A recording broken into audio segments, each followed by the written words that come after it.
શ્રી વિષ્ણુ પુરાણની કથાને આગળ વધારીએ. ભાગ 31મો. હે મૈત્રેય, તેમને જોતાં જ તે માળીના નેત્રો આનંદથી ખીલી ઉઠ્યા અને તે આશ્ચર્યચકિત થઈને વિચારવા લાગ્યો કે આ કોના પુત્ર છે અને ક્યાંથી આવ્યા છે. પીળા અને નીલ રંગના વસ્ત્રો ધારણ કરેલા તે અતિ મનોહર બાળકોને જોઈને તેણે માન્યું કે આ બે કોઈ દેવતાઓ જ પૃથ્વી પર પધાર્યા છે. જ્યારે તે પ્રસન્ન મુખવાળા બાળકોએ તેની પાસે ફૂલ માંગ્યા ત્યારે તેણે પોતાના બંને હાથ પૃથ્વી પર ટેકવીને મસ્તકથી ભૂમિનો સ્પર્શ કર્યો. પછી તે માળીએ કહ્યું કે હે નાથ, આપ લોકો બહુ જ કૃપાળુ છો, જેથી મારા ઘરે પધાર્યો છો. હું ધન્ય છું, કેમ કે આજે હું આપની પૂજા કરી શકીશ. ત્યાર પછી તેણે જુઓ, આ બહુ જ સુંદર છે, આ બહુ જ સુંદર છે, આ પ્રમાણે પ્રસન્નતાથી વખાણીને તેમને ઈચ્છિત ફૂલ આપ્યા. તેણે તે બંને શ્રેષ્ઠ બાળકોને વારંવાર પ્રણામ કરીને અત્યંત નિર્મળ અને સુગંધિત ફૂલ આપ્યા. ત્યારે શ્રી કૃષ્ણચંદ્રે પણ પ્રસન્ન થઈને તે માળીને એવું વરદાન આપ્યું કે હે ભદ્ર, મારા આશ્રય રહેનારી લક્ષ્મી તને કદી છોડશે નહીં. હે સૌમ્ય, તારા બળ અને ધનનો ક્ષય ક્યારેય થશે નહીં અને જ્યાં સુધી સૂર્યની સત્તા રહેશે ત્યાં સુધી તારો વંશ ચાલતો રહેશે. તું પણ જિંદગીભર અનેક પ્રકારના ભોગો ભોગવીને મારી કૃપાથી મારું સ્મરણ કરવાના કારણે દિવ્યલોકને પ્રાપ્ત થશે. હે ભદ્ર, તારું મન હંમેશા ધર્મપરાયણ રહેશે તથા તારા વંશમાં જન્મેલા લેનારાઓનું આયુ દીર્ઘ હશે. હે મહાભાગ, જ્યાં સુધી સૂર્ય રહેશે ત્યાં સુધી તારા વંશમાં ઉત્પન્ન થયેલ કોઈ પણ વ્યક્તિ ઉપસર્ગ, આકસ્મિક બીમારી જેવા દોષોને પ્રાપ્ત નહીં થાય. શ્રી પરાશરજી બોલ્યા કે હે મુનિશ્રેષ્ઠ, આમ કહીને શ્રી કૃષ્ણચંદ્ર બલભદ્ર સહિત માળી દ્વારા પૂજાનો સ્વીકાર કરીને ત્યાંથી ચાલ્યા ગયા. ત્યાર પછી આવે છે 20મો અધ્યાય. કુબ્જા પર કૃપા, ધનુષભંગ, કુલિયાપીડ અને ચાણૂર વગેરે મલોનો નાશ તથા કંસવધ. શ્રી પરાશરજી બોલ્યા કે ત્યાર પછી શ્રી કૃષ્ણચંદ્ર રાજમાર્ગ પર એક યુવાન કુબ્જા સ્ત્રીને અનુલેપનનું પાત્ર લઈને આવતી જોઈ.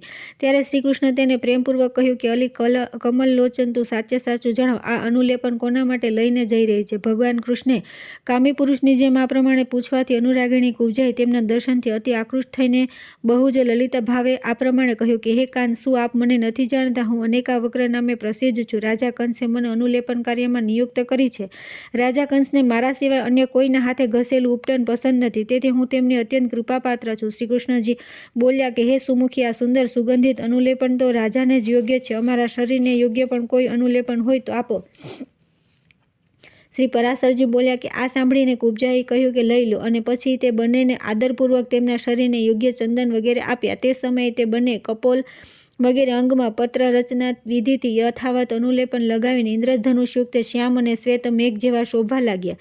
ત્યાર પછી અંગો સીધા કરવાની યુક્તિને જાણનારા ભગવાન કૃષ્ણચંદ્રે તેની દાઢીમાં પોતાની આંગળની 2 આંગળીઓ લગાવી તેને ઊંચી કરી અને હલાવી તથા તેના પગ પોતાના 2 પગ નીચે દબાવી દીધા. આ પ્રમાણે શ્રી કેશવે તેનું શરીર સીધું કરી દીધું.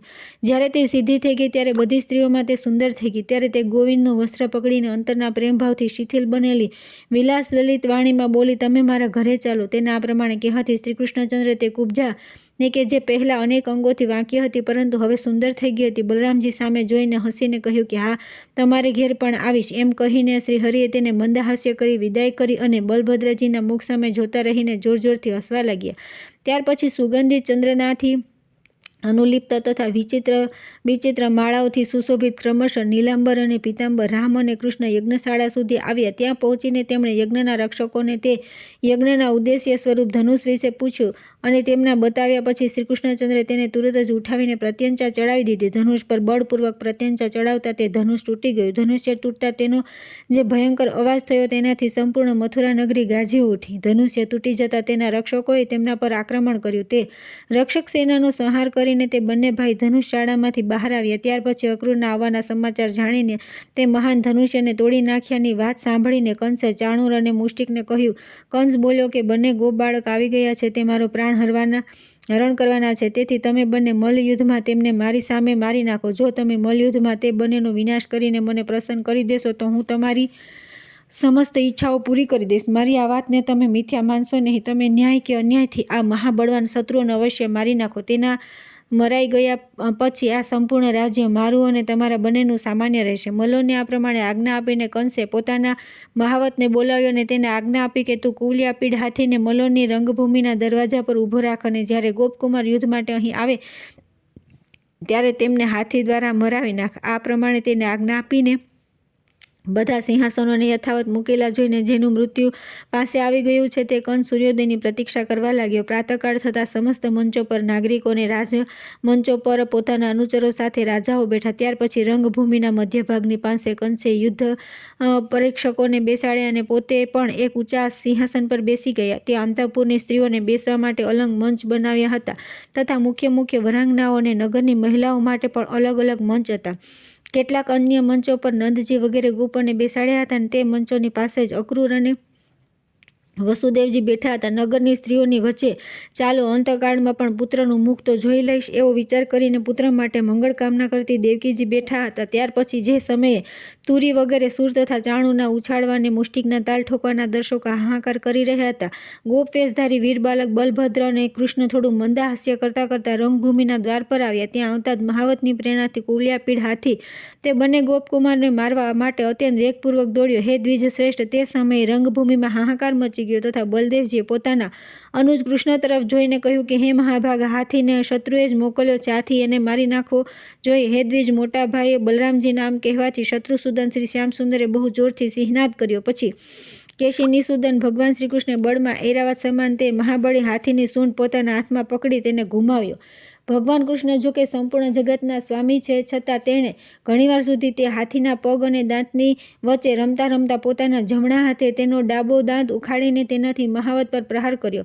મહાવતના માથાના હજારો ટુકડા થઈ ગયા. તે જ સમયે બલભદ્રજીએ પણ ક્રોધપૂર્વક તેમનો જમણો દાંત ઉખાડીને તેના દ્વારા આજુબાજુ ઊભેલા મહાવતોને મારી નાખ્યા. ત્યાર પછી મહાબલી રોહિણીનંદન રોષપૂર્વક અતિવેગથી ઉછાળીને તે હાથીના મસ્તક પર પોતાના ડાબા પગથી લાત મારી. આ પ્રમાણે તે હાથી બલભદ્રજી દ્વારા સહજમાં મૃત્યુ પામીને ઇન્દ્રના વજ્રના પ્રહારથી પર્વતની જેમ પડી ગયા. ત્યારે મહાવત દ્વારા પ્રેરિત કુલિયાપીડને મારીને તેના મંદ અને રક્તથી લથપથ રામ અને કૃષ્ણ તેના દાંતોને લઈને નિડરતાપૂર્વક લીલામય દ્રષ્ટિથી જોતા તે મહાન રંગભૂમિમાં એ પ્રમાણે આવ્યા જેમ હરણાઓની વચ્ચે સિંહ ચાલ્યો આવે છે. તે સમયે મહાન રંગભૂમિમાં ભારે શોરબકોર થવા લાગ્યો અને આ કૃષ્ણ છે, આ બલભદ્ર છે એવું આશ્ચર્ય છવાઈ ગયું. તે કહેવા લાગ્યા કે જાણે બલઘાતીની ઘોર રાક્ષસી પૂતનાને મારી હતી, શકર છટકાડને ઉલટાવી નાખ્યું હતું અને યમલાર્જુનને ઉખાડી નાખ્યા હતા. તે જ આ છે જે બાળકે કાલિય નાગ પર ચડી તેનું માન મર્દન કર્યું હતું, તે આ જ છે. અને 7 રાત્રિ સુધી મહાપર્વત ગોવર્ધને પોતાના હાથ પર ધારણ કર્યો હતો,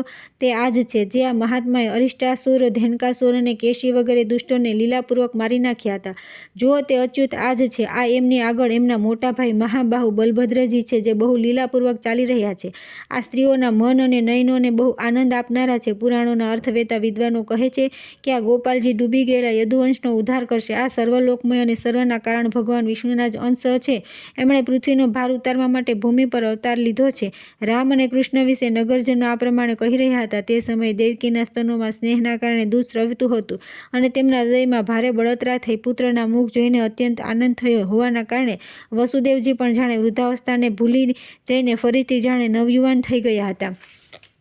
રાજાના અંતઃપુરની સ્ત્રીઓ તથા નગરની મહિલાઓ પણ તેમને એકીટસે જોતા થાકતી ન હતી. તે પરસ્પર કહેવા લાગી કે અલી સખીઓ, રતુંબડી આંખોવાળા શ્રી કૃષ્ણચંદ્રનું સુંદર રૂપ તો જુઓ, જે કુલિયાપીડ સાથે યુદ્ધ કરવાના પરિશ્રમથી પરસેવાના લીધે હિમ કણોથી સિંચાયેલ શરદગાળના ખીલેલા કમળને શરમાવી રહ્યું છે. અલી આના દર્શન કરી પોતાની આંખોને સફળ કરી લે. એક સ્ત્રી બોલી કે હે ભામિની, આ બાળકનું આ લક્ષ્મી વગેરેનું આશ્ચર્યભૂત શ્રીવત્સ ચિહ્નથી શોભતું વક્ષસ્થળ તથા શત્રુઓને પરાજિત કરનારી આની આ ભુજાઓ તો જુઓ. બીજી બોલી કે અલી શું તમે નીલાંબર ધારણ કરેલા અદ્ભુત ચંદ્રમા અથવા કમળનાલ જેવા શુભ્ર વર્ણ બલદેવજી આવી રહ્યા છે, તેમને જોતી નથી. ત્રીજી બોલી અલી સખીઓ, અખાડામાં ચક્કર આપીને ગોળ ગોળ ફરનારા ચાણુર અને મુષ્ટિકની સાથે ક્રીડા કરતા બળભદ્ર અને કૃષ્ણનું હસવું જુઓ. ચોથી બોલી કે હાય સખીઓ, જુઓ તો ચાણુર સાથે લડવા માટે આ હરે આગળ વધી રહ્યા છે. શું તેમને છોડાવનાર કોઈ વડીલ વૃદ્ધો અહીં નથી? ક્યાં આ યુવાનીમાં પ્રવેશ કરતા સુકોમળ શરીરવાળા શ્યામ અને ક્યાં વજ્ર જેવા કઠોર શરીરવાળો આ મહાન અસુર? આ બંને નવયુવક તો બહુ જ કોમળ શરીરવાળા છે, પરંતુ તેમના પ્રતિપક્ષી આ ચાણુર વગેરે દૈત્ય પહેલવાનો અત્યંત કઠોર છે. મલ્લયુદ્ધના પરીક્ષકોના મહાન અન્યાયથી જેથી તેઓ મધ્યસ્થ હોવા છતાં પણ આ બાળકોને અને પહેલવાનોની વચ્ચે યુદ્ધ કરાવી રહ્યા છે. શ્રી પરાશરજી બોલ્યા કે નગરની સ્ત્રીઓનો આ પ્રકારનો વાર્તાલાપ ચાલતો હતો તે સમયે શ્રીકૃષ્ણ પોતાની કમર બાંધીને તે સમસ્ત દર્શકોની વચ્ચે પૃથ્વીને ધ્રુજાવતા રહીને અખાડામાં કૂદી પડ્યા. શ્રી બલભદ્રજી પણ પોતાની ભૂજાઓ ઠોકતા અત્યંત મનોહર ભાવથી ઉછાળવા લાગ્યા. તે સમયે તેના મંદ પદ પર પૃથ્વી ફાટી નહીં તે મોટું આશ્ચર્ય છે. ત્યાર પછી અપાર પરાક્રમી કૃષ્ણચંદ્ર ચાણૂરની સાથે અને દ્વંદ્વ યુદ્ધમાં કૃષ્ણ રાક્ષસ મુષ્ટિક બલભદ્રની સાથે યુદ્ધ કરવા લાગ્યા. કૃષ્ણચંદ્ર ચાણુ સાથે પરસ્પર એકબીજાને નીચે પછાડીને ઉછાળીને ઠોસા અને વજ્ર જેવી કોણીઓ મારીને પગની ઠોકર મારીને તથા એકબીજાના શરીરને રગડીને લડવા લાગ્યા. આ પ્રમાણે મહાન યુદ્ધ થવા લાગ્યું. આ પ્રમાણે સમાજના ઉત્સવની પાસે માત્ર બળ અને પ્રાણશક્તિ સંપન્ન થનારું તેમનું અતિ ભયંકર અને દારૂણ શસ્ત્રવિહીન યુદ્ધ થયું. ચાણૂર જેમ ભગવાન સાથે લડતો ગયો તેમ તેમ તેની પ્રાણશક્તિ થોડી થોડી કરીને ક્ષીણ થતી ગઈ. જગતમય ભગવાન શ્રીકૃષ્ણ પણ શ્રમ અને ક્રોધના કારણે પોતાના પુષ્પમય શિરોભૂષણમાં લાગેલા કેસરને હલાવનારા તે ચાણૂર સાથે લીલાપૂર્વક લડવા લાગ્યા. તે સમયે ચાણૂરના બળનો ક્ષય અને કૃષ્ણચંદ્રના બળનો ઉદય જોઈ કંસે ખીજાઈને તુરી વગેરે વાજિંત્રો બંધ કરાવી દીધા. રંગભૂમિમાં વાજિંત્રો અને તુરી બંધ થઈ જવાથી આકાશમાં એકસાથે અનેક દિવ્ય વાજિંત્રો વાગવા લાગ્યા અને દેવતાઓ અત્યંત પ્રસન્ન થઈને અંતર્ધ્યાન રહીને અલક્ષિત ભાવે કહેવા લાગ્યા કે હે ગોવિંદ આપનો જય થાવ, હે કેશવ આપ તુરત જ આ ચાણૂરને મારી નાખો. ભગવાન મધુસૂદન ઘણીવારથી ચાણૂર સાથે રમતા રહ્યા પછી તેનો વધ કરવા માટે તૈયાર થઈને તેને ઉપાડીને ઘુમાવ્યો. શત્રુ વિજય શ્રીકૃષ્ણ તે દૈત્ય મલ્લને સેંકડો વાર ઘુમાવીને આકાશમાં નિર્જીવ થઈ ગયા પછી પૃથ્વી પર પછાડ્યો. ભગવાન દ્વારા પૃથ્વી પર પછાડતા ચાણૂરના શરીરના સેંકડો ટુકડા થઈ ગયા અને તેના રક્તથી તે ભૂમિ પર અત્યંત કીચડ થઈ ગયો. આ બાજુ જે પ્રમાણે ભગવાન ચાણૂરથી લડી રહ્યા હતા તે જ પ્રમાણે મહાબલી બલભદ્રજી પણ દૈત્ય મલ્લ મુષ્ટિક સાથે લડી રહ્યા હતા. બલરામજીએ તેના મસ્તક પર મુકાઓ તથા વક્ષસ્થળમાં ઢીંચણોના પ્રહાર કર્યા અને તે ગતાયું જેનું આયુષ્ય પૂરું થઈ ગયું છે દૈત્યને પૃથ્વી પર પટકીને પીલી નાખ્યો. ત્યાર પછી શ્રીકૃષ્ણે મહાબલી મલ્લરાજ તોષલને ડાબા હાથનો મુક્કો મારીને પૃથ્વી પર પાડી દીધો. મલ્લશ્રેષ્ઠ ચાણૂર અને મુષ્ટિકના મરાઈ જવાથી તથા મલ્લરાજ તોષલના નષ્ટ થઈ જતા બીજા બધા મલ્લો ત્યાંથી ભાગી ગયા. ત્યારે કૃષ્ણ અને બલરામ પોતાના સમવયસ્ક ગોવાળોને આલિંગન આપતા હર્ષપૂર્વક રંગભૂમિમાં કૂદવા માંડ્યા. ત્યાર પછી કંસે ક્રોધપૂર્વક આંખ લાલ કરીને ત્યાંથી એકત્રિત થયેલા પુરુષોને કહ્યું કે અરે આ સમાજમાંથી આ ગોપ બાળકોને બળપૂર્વક કાઢી મૂકો. પાપી નંદને લોખંડની બેડીઓમાં બાંધીને પકડી લો તથા વૃદ્ધ પુરુષોને અયોગ્ય દંડ દઈને વસુદેવને પણ મારી નાખો. મારી સામે કૃષ્ણની સાથે આ જેટલા ગોપ બાળકો ઉછળી રહ્યા છે એ બધાને પણ મારી નાખો અને તેમની ગાયો તથા તેમનું જે કંઈ ધન છે તે બધું ઝૂંટવી લો. જે સમયે કંસ આ પ્રમાણે આજ્ઞા આપી રહ્યા હતા તે જ સમયે શ્રી મધુસૂદન હસતા હસતા કૂદીને મંચ પર ચડી ગયા અને તુરત જ તેને પકડી લીધો. ભગવાન કૃષ્ણે તેના કેસ ખેંચીને તેને પૃથ્વી પર પટકી દીધો અને તેના પર તેઓ પોતે પણ કૂદી પડ્યા. તે સમયે તેનો મુગટ માથા પરથી ખસીને દૂર જઈ પડ્યો. સંપૂર્ણ જગતના આધાર ભગવાન કૃષ્ણ તેના પર પડતા જ રાજા કંસે પોતાના પ્રાણ છોડી દીધા. ત્યારે મહાબલી કૃષ્ણચંદ્ર મૃતક કંસના કેશ પકડીને તેના દેહને રંગ ભૂમિમાં ઢસેડ્યો. કંસનું શરીર બહુ ભારે હતું તેથી તેને ઘસીટવાથી પાણીના મહાન વેગથી બનીને નીકળી જેમ પૃથ્વી પર રસ્તો બની ગયો.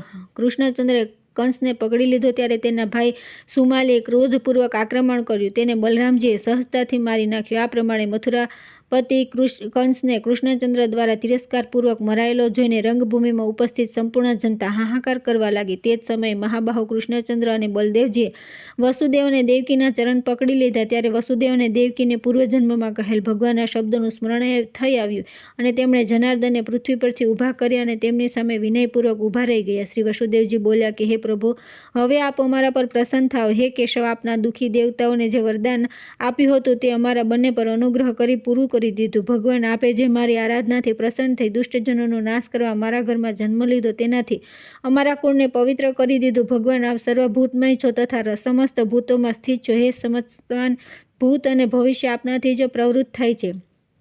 હે અચિંત્ય, હે સર્વદેવમય, હે અચ્યુત, સમસ્ત યજ્ઞો વડે આપનું જ યજન કરવામાં આવે છે તથા હે પરમેશ્વર, આપ જ યજ્ઞકર્તાઓના યષ્ટા અને યજ્ઞ સ્વરૂપ છો. હે જનાર્દન, આપ તો સંપૂર્ણ જગતના ઉત્પત્તિ સ્થાન છો. આપના પ્રત્યે પુત્ર વાત્સલ્યતાના કારણે જે મારું અને દેવકીનું ચિત્ત ભ્રાંતિમય થઈ રહ્યું છે તે બહુ જ હાસ્યાસ્પદ વાત છે. આપ આદિ અને અંતથી રહિત છો તથા સમસ્ત પ્રાણીઓને ઉત્પન્ન કરનારા છો. એવો કયો મનુષ્ય છે જેમની જીભ આપને પુત્ર કહીને બોલાવશે? હે જગન્નાથ, જે આપથી આ સંપૂર્ણ જગત ઉત્પન્ન થયું છે તે જ આપની માયા શક્તિ વિના કઈ રીતે ઉત્પન્ન થઈ શકે, જેમાં સંપૂર્ણ સ્થાવર જંગમ જગત સ્થિત છે. તે પ્રભુ કુખ અને ખોડામાં શયન કરનાર મનુષ્ય કઈ રીતે થઈ શકે? હે પરમેશ્વર, તે જ આપ અમારા પર પ્રસન્ન થાઓ અને પોતાના અંશાવતારથી વિશ્વની રક્ષા કરો. આપ મારા પુત્ર નથી. હે બ્રહ્માથી લઈને વૃક્ષો વગેરે સુધી આ સંપૂર્ણ જગત આપનાથી જ ઉત્પન્ન થયું છે. પછી હે પુરુષોત્તમ, આપ અમને કેમ મોહિત કરી રહ્યા છો? હે નિર્ભય, આપ મારા પુત્ર છો. આ માયાથી મોહિત થઈને હું કંસથી અત્યંત ભયભીત થતો રહ્યો અને તે શત્રુના ભયથી જ હું આપને ગોકુલ લઈ ગયો હતો. હે ઈશ, આપ ત્યાં રહીને આટલા મોટા થયા, તેથી આપનામાં મારી મમતા રહી નથી. આજ સુધી મેં તમારા એવા અનેક કર્મ જોયા છે જે રુદ્ર, મરુદગણ, અશ્વિની કુમાર અને ઇન્દ્ર માટે પણ સાધ્ય નથી. હવે મારો મોહ દૂર થઈ ગયો છે. હે ઈશ, મેં નિશ્ચયપૂર્વક જાણી લીધું છે કે આપ સાક્ષાત વિષ્ણુ ભગવાન જ જગતના ઉપકાર માટે પ્રગટ થયા છો. ત્યાર પછી આવે છે 21મો અધ્યાય, ઉગ્રસેનનો રાજ્યાભિષેક તથા ભગવાનનું વિદ્યાધ્યાન. શ્રી પરાશરજી બોલ્યા કે પોતાના અતિ અદ્ભુત કર્મ જોવાથી વસુદેવ અને દેવકીને વિજ્ઞાન ઉત્પન્ન થયેલું જોઈને ભગવાને યાદવોને મોહિત કરવા માટે પોતાની વૈષ્ણવી માયાનો વિસ્તાર કર્યો અને બોલ્યા કે હે માતા, હે પિતાજી, બલરામજી અને હું બંને ઘણા દિવસથી કંસના ભયથી છુપાયેલા હોઈને આપના દર્શન માથે ઉત્કંઠિત હતા. તે આજે તમારા દર્શન થયા. જે સમય માતા પિતાની સેવા વિના વીતે છે તે આ સાધુ પુરુષની આયુનો તેટલો સમય વ્યર્થ જાય છે. હે તાત, ગુરુ, દેવ, બ્રાહ્મણ અને માતા પિતાનું પૂજન કરતા રહેવાથી મનુષ્યનું જીવન સફળ થઈ જાય છે. તેથી હે તાત, કંસના પરાક્રમ અને પ્રતાપથી પરવશ થયેલા એવા અમારા દ્વારા જે કંઈ પણ અપરાધ થયો હોય તે ક્ષમા કરો. શ્રી પરાશરજી બોલ્યા કે રામ અને કૃષ્ણે આ પ્રમાણે કહીને માતા પિતાને પ્રણામ કર્યા અને પછી ક્રમશઃ બધાએ વૃદ્ધ યાદવનું યથાયોગ્ય અભિવાદન કરીને નગરજનોનું સન્માન કર્યું. તે સમયે કંસની પત્નીઓ અને માતાઓ જમીન પર પડેલ કંસના મૃત શરીરની ચારે બાજુ બેસીને દુઃખ શોકથી વિલાપ કરવા લાગી. ત્યારે કૃષ્ણચંદ્રે પણ અત્યંત પશ્ચાતાપથી દુઃખી થઈ પોતાની આંખોમાં આંસુ ભરીને તેમને અનેક રીતે આશ્વાસન આપ્યું. ત્યાર પછી શ્રી મધુસૂદને ઉગ્રસેનને કારાગરમાંથી મુક્ત કર્યા અને પુત્રના મૃત્યુ પામ્યાથી તેમને પોતાના રાજ્યપદ પર અભિષિક્ત કર્યા. શ્રી કૃષ્ણચંદ્ર દ્વારા રાજ્યાભિષેક કરાયા પછી યદુશ્રેષ્ઠ ઉગ્રસેને પોતાના પુત્ર તથા બીજા પણ જે લોકો અહીં મૃત્યુ પામ્યા હતા તે બધાના એર્ધ્વદેહિક કર્મ કર્યા. એર્ધ્વદેહિક કર્મોથી નિવૃત્ત થયા પછી સિંહાસન પર બેઠેલા ઉગ્રસેનને શ્રીહરિએ કહ્યું કે હે વિભો, અમારા યોગ્ય જે સેવા હોય તે નિઃશંકપણે અમને આજ્ઞા કરજો. યયાતિના શાપના કારણે જો કે અમારો વંશ રાજ્યનો અધિકારી નથી તો પણ આ સમયે મુજદાસની હાજરીમાં રાજાઓ તો શું, આપ દેવતાઓને પણ આજ્ઞા આપી શકો છો. શ્રી પરાશરજી બોલ્યા કે ઉગ્રસેનને આ પ્રમાણે કહી ધર્મ સંસ્થાપના વગેરે કાર્યસિદ્ધિના માટે મનુષ્ય રૂપ ધારણ કરનારા ભગવાન કૃષ્ણે વાયુનું સ્મરણ કર્યું અને તે જ સમયે ત્યાં ઉપસ્થિત થઈ ગયો. ત્યારે તે ભગવાને તેને કહ્યું કે હે વાયુ, તમે જઈને ઇન્દ્રને કહો કે હે વાસવ, ખોટું અભિમાન મૂકીને તમે ઉગ્રસેનને આપની સુધર્મા નામની સભા આપો. શ્રી કૃષ્ણચંદ્રની આજ્ઞા છે કે આ સુધર્મા સભા નામનું સર્વોત્તમ રત્ન રાજાને જ યોગ્ય છે, તેમાં યાદવોનું બેસવું ઉપયુક્ત છે. શ્રી પરાશરજી બોલ્યા કે ભગવાનની આવી આજ્ઞા થતાં વાયુએ બધા સમાચાર ઇન્દ્રને જઈને કહી દીધા અને ઇન્દ્રે પણ તુરત જ પોતાની સુધર્મા નામની સભા વાયુને આપી દીધી. વાયુ દ્વારા લવાયેલી તે સર્વરત્ન સંપન્ન દિવ્ય સભાનો સંપૂર્ણ ભોગ તે ઉગ્રસેન શ્રી કૃષ્ણચંદ્રની ભુજાઓને આશ્રિત રહીને કરવા લાગ્યા. ત્યાર પછી સંપૂર્ણ વિજ્ઞાનોના જ્ઞાતા અને સર્વજ્ઞાન સંપન્ન હોવા છતાં પણ શ્રી કૃષ્ણ અને બલરામ ગુરુ શિષ્ય સંબંધને પ્રકાશિત કરવા માટે ઉપનયન સંસ્કાર પછી વિદ્યાભ્યાસ માટે કાશીમાં જન્મેલા અવંતીપુર નિવાસી સાંદીપની મુનિને ત્યાં ગયા. વીર બલભદ્ર અને જનાર્દન સાંદીપનીનું શિષ્યત્વ સ્વીકારીને વેદાભ્યાસ પરાયણ થઈ યથાયોગ્ય ગુરુ શુશ્રાદિમાં પ્રવૃત્ત રહીને સંપૂર્ણ લોકોને યથોચિત શિષ્ટાચાર પ્રદર્શિત કરવા લાગ્યા. હે દ્વિજ, આ મોટા આશ્ચર્યની વાત થઈ કે તેમણે માત્ર 64 દિવસના રહસ્ય, અસ્ત્ર, મંત્રોપનિષદ અને સંગ્રહ, અસ્ત્ર પ્રયોગ સહિત સંપૂર્ણ ધનુર્વેદ શીખી લીધો. સાંદીપનીએ જ્યારે તેમને આ અસંભવ અને અતિમાનુષ કર્મને જોયું ત્યારે એવું સમજાયું કે સાક્ષાત સૂર્ય અને ચંદ્રમા જ મારા ઘરે આવી ગયા છે. તે બંને અંગો સહિત ચારે વેદ, સંપૂર્ણ શસ્ત્ર અને સર્વે પ્રકારની અસ્ત્રવિદ્યા એકવાર જ સાંભળીને પ્રાપ્ત કરી લીધી. અને પછી ગુરુજીને કહ્યું કે ગુરુજી, આપને ગુરુદક્ષિણામાં શું આપીએ? મહેમતી સાંદીપનીએ તેમના અદ્ભુત કર્મ જોઈને પ્રભાસ ક્ષેત્રમાં ખારા સમુદ્રમાં ડૂબીને મરી ગયેલા પોતાનો પુત્ર માગ્યો. ત્યાર પછી ત્યારે જેઓ શસ્ત્ર લઈને સમુદ્રની પાસે ગયા તો સમુદ્ર અર્ધ્ય લઈને તેમની સામે ઉપસ્થિત થયો અને કહ્યું કે સાંદીપનીના પુત્રનું હરણ મેં કર્યું નથી. હે દૈત્ય દવન, મારા જળમાં જ પંચજન નામનો એક દૈત્ય શંખના રૂપમાં રહે છે, તેને તે બાળકને પકડી લીધો હતો. શ્રી પરાશરજી બોલ્યા કે સમુદ્રના આ પ્રમાણે કહેવાથી શ્રી કૃષ્ણચંદ્ર જળની અંદર જઈને પંચજનનો વધ કર્યો અને તેના હાડકાઓથી ઉત્પન્ન શંખને લઈ લીધો. જેના અવાજથી દૈત્યોનું બળ નષ્ટ થઈ જાય છે, દેવતાઓનું તેજ વધે છે અને અધર્મનો ક્ષય થાય છે. ત્યાર પછી તે પંચજન્ય શંખને વગાડતા રહીને શ્રીકૃષ્ણ અને બલરામ યમપુરીમાં ગયા અને સૂર્યપુત્ર યમને જીતીને યમયાતના ભોગવતા તે બાળકને પૂર્વવત શરીરયુક્ત કરીને તેના પિતાને આપી દીધો. આ પછી તે રામ અને કૃષ્ણ રાજા ઉગ્રસેન દ્વારા રક્ષિત મથુરાપુરીમાં પધાર્યા કે જ્યાંના સ્ત્રી પુરુષ તેમના આગમનથી આનંદિત થઈ રહ્યા હતા. ત્યાર પછી આવે છે 22મો અધ્યાય, જરાસંધનો પરાજય. શ્રી પરાશરજી બોલ્યા કે હે મૈત્રેય, મહાબલી કંસે જરાસંધની પુત્રી અસ્તિ અને પ્રાપ્તિ સાથે લગ્ન કર્યા હતા. તેથી અત્યંત બળવાન મગધરાજ જરાસંધે ક્રોધપૂર્વક એક વિશાળ સેના લઈને પોતાની પુત્રીઓના સ્વામી કંસને મારનાર શ્રીહરિને યાદવો સહિત મારવાની ઈચ્છાથી મથુરા પર આક્રમણ કર્યું. મગધેશ્વર જરાસંધે 23 અક્ષોહિણી સેના સહિત આવીને મથુરાને ચારે બાજુથી ઘેરી લીધી. ત્યારે મહાબલી રામ અને જનાર્દન થોડીક સેના સાથે નગરમાંથી નીકળી જરાસંધના પ્રબળ સૈનિકો સાથે યુદ્ધ કરવા લાગ્યા. હે મુનિશ્રેષ્ઠ, તે વખતે રામ અને કૃષ્ણ પોતાના પુરાતન શસ્ત્રોને ગ્રહણ કરવાનો વિચાર કર્યો. હે વિપ્ર, શ્રીહરિના સ્મરણ કરતા જ તેમનું શાંગ ધનુષ્ય, અક્ષણ બાણયુક્ત 2 તર્કસ અને કૌમુદિક નામની ગદા આકાશમાં આવીને ઉપસ્થિત થઈ ગયા. હે દ્વિજ, બલભદ્રની પાસે તેમનું મનોવાંછિત મહાન હળ અને સુનંદક નામના મૂષળ આકાશમાં આવી ગયા. ત્યાર પછી બંને વીર રામ અને કૃષ્ણ સેના સહિત મગધરાજને યુદ્ધમાં હરાવી મથુરામાં ચાલ્યા આવ્યા. હે મહામુનિ, દુરાચારી જરાસંઘને જીતી લીધા પછી જરાસંઘ જીવતો રહી ગયો હોવાના કારણે કૃષ્ણચંદ્રે પોતાને અપરાજિત ન માન્યો.